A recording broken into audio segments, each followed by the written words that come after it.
Have you ever heard of stress inoculation? It's like a vaccine for our nervous system, and it's actually how Navy SEALs train to be ready to be calm under pressure.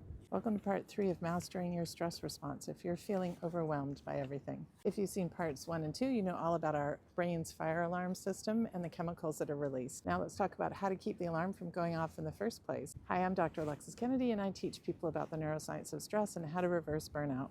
Here's the science of why training can work.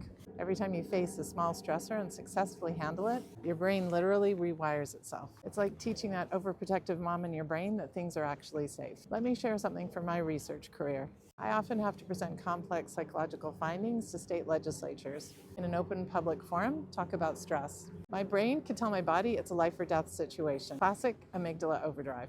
So if it's important, I start small. I practice first with my dog, who's a very tough critic. Then I may practice with my students at the university.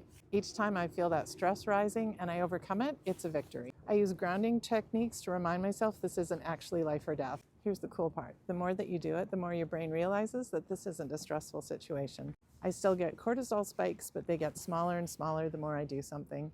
So here's a 3-step process to learn this inoculation practice. 1, start with a mild stressor, something that makes you uncomfortable but doesn't feel life or death. While thinking about it, use a grounding technique to remind your body that you're safe.